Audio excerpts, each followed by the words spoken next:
Assalamualaikum warahmatullahi wabarakatuh. Saya Nalia Dulfatul Adana dengan NIM 311422038. Di sini saya akan mempresentasikan artikel saya yang berjudul Manifest Kebudayaan dari Orde Baru dari Kemunculan hingga Pengawasan tahun 1963 sampai 1980. Latar belakang penelitian ini ialah perbedaan dalam seni dan kebudayaan merupakan hal yang wajar karena seni adalah ekspresi yang mencerminkan keragaman pandangan dan nilai-nilai masyarakat.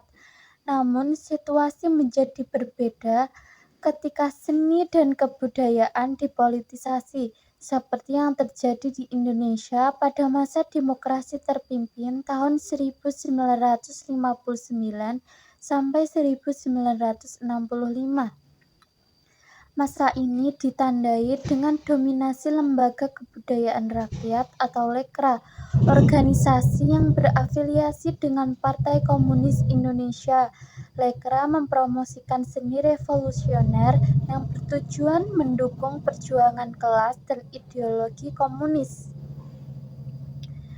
Di sisi lain, Manifesto Kebudayaan atau Manikebu yang berisi para sastrawan dan intelektual seperti Taufik Ismail, Gunawan Muhammad, dan Habib Yazin menolak campur tangan politik dalam seni. Mereka meyakini bahwa seni harus bebas dari pengaruh ideologi revolusioner dan hanya berfokus pada nilai estetika serta kebebasan kreatif.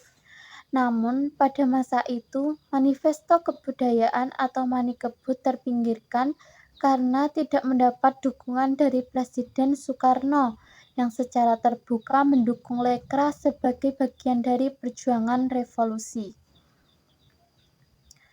Titik balik terjadi setelah peristiwa G30 SPKI pada tahun 1965. Peristiwa ini menjadi awal dari keruntuhan Orde Lama dan kemunculan Orde Baru. Di bawah Soeharto, pemerintahan Orde Baru dengan kebijakan anti-komunisnya menghancurkan PKI dan semua organisasi yang berafiliasi dengannya, termasuk Lekra. Dalam situasi tersebut, Manikebu yang sebelumnya termarginalkan mulai mendapatkan dukungan dari pemerintahan Orde Baru.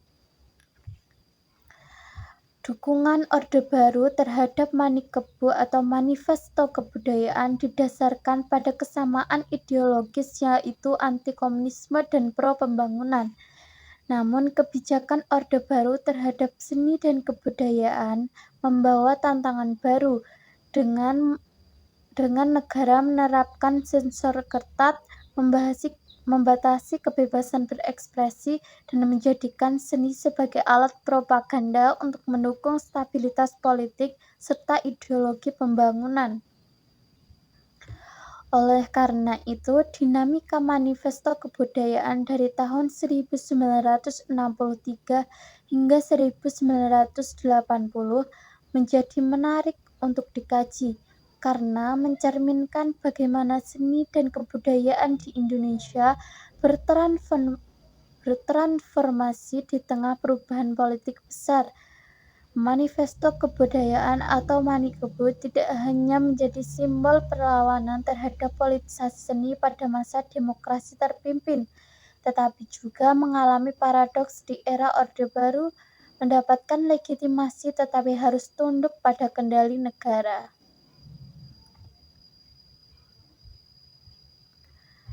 Pembahasan pertama ialah awal kemunculan Manifesto Kebudayaan atau Manikebu pada tahun 1963. Manifesto Kebudayaan atau Manikebu lahir pada tahun 1963 sebagai respon terhadap situasi seni dan kebudayaan di Indonesia yang semakin politis. pada masa demokrasi terpimpin tahun 1959 sampai 1965, seni dan kebudayaan digunakan sebagai alat perjuangan politik, terutama oleh Lembaga Kebudayaan Rakyat atau Lekra. Organisasi yang berafiliasi dengan Partai Komunis Indonesia atau PKI, Lekra mendominasi dunia seni dengan mempromosikan sastra revolusioner yang berpihak pada perjuangan kelas dan rakyat kecil. Manifesto Kebudayaan atau Manikebu didirikan oleh para sastrawan dan intelektual yang menentang politisasi seni. Mereka percaya bahwa seni harus berdiri bebas dari kepentingan politik dan hanya berorientasi pada nilai estetika serta ekspresi kreatif. Beberapa tokoh penting dalam Manifesto Kebudayaan adalah Taufik Ismail, Gunawan Muhammad, Abid Jassin, dan Wiratmo Sugito. Mereka merumuskan Manikebu sebagai sebuah manifesto yang menekankan kebebasan seni dari intervensi ideologi. Manifesto Kebudayaan atau Manikebu berisi gagasan bahwa seni dan kebudayaan tidak seharusnya dijadikan alat propaganda politik. Seni harus melayani keindahan, kebenaran, dan kemanusiaan, bukan menjadi instrumen perjuangan revolusi seperti yang diinginkan oleh Lekra.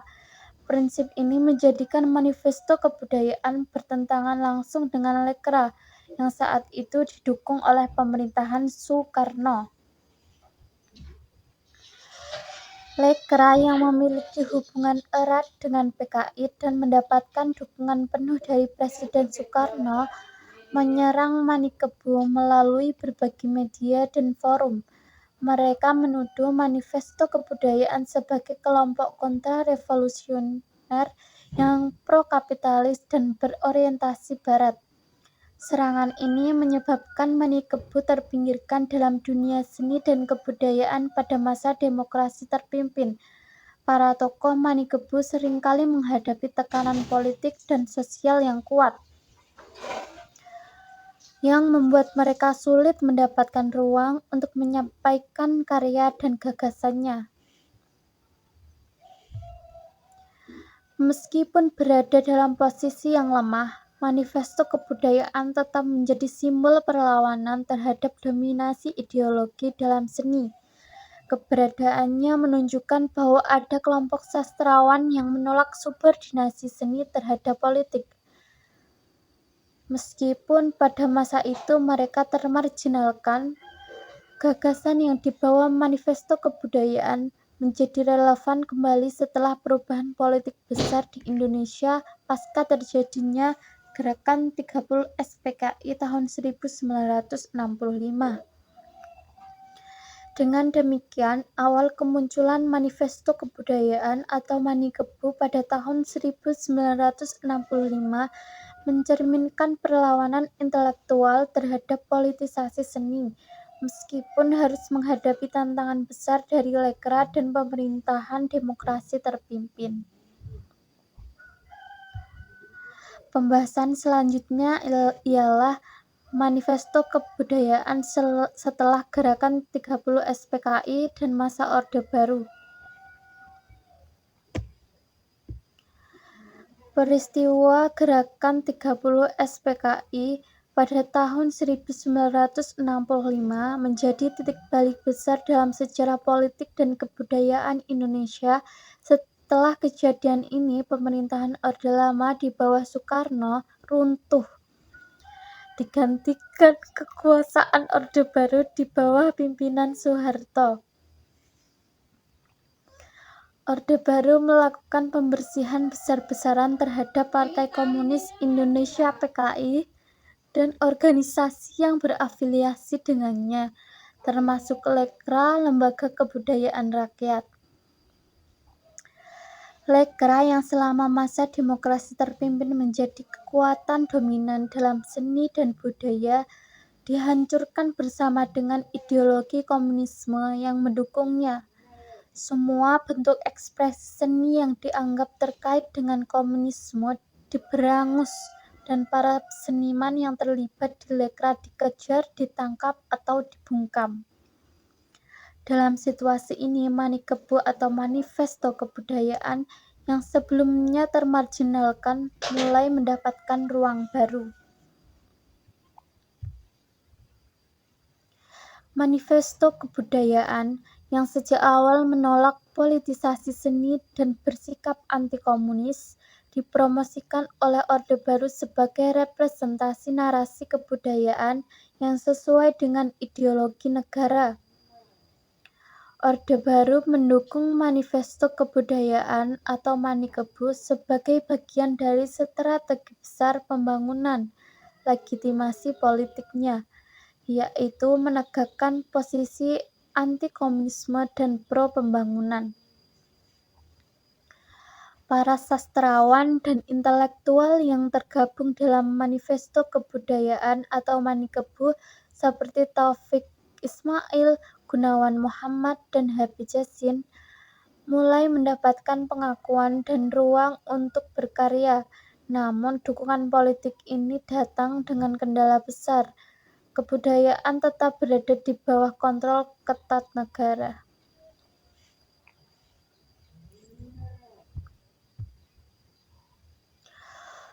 Orde Baru menerapkan kebijakan sensor yang ketat terhadap semua bentuk seni dan sastra.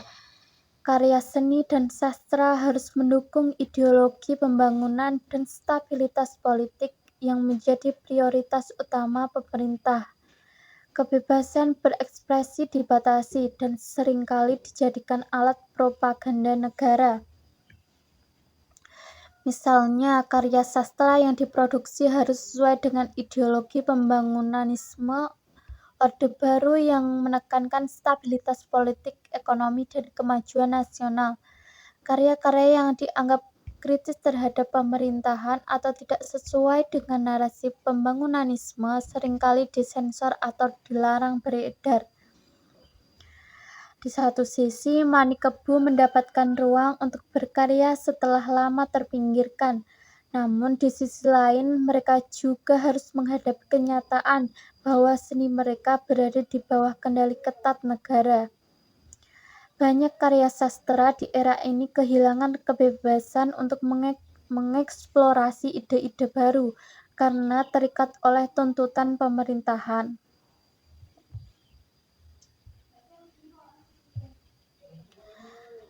Meskipun Manikebu atau Manifesto Kebudayaan berhasil keluar dari bayang-bayang marginalisasi di masa demokrasi terpimpin, era Orde Baru menghadirkan tantangan baru.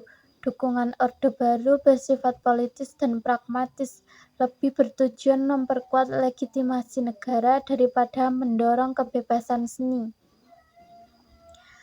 Akibatnya, meskipun Manikebu mendapatkan ruang lebih besar untuk berkarya, mereka juga terjebak dalam sistem kebudayaan yang terkendali dan terarah oleh negara.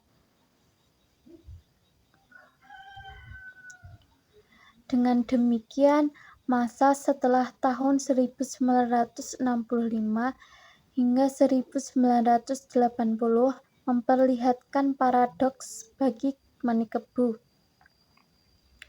Mereka mendapatkan legitimasi dan ruang baru, tetapi dalam kebebasan yang sangat terbatas.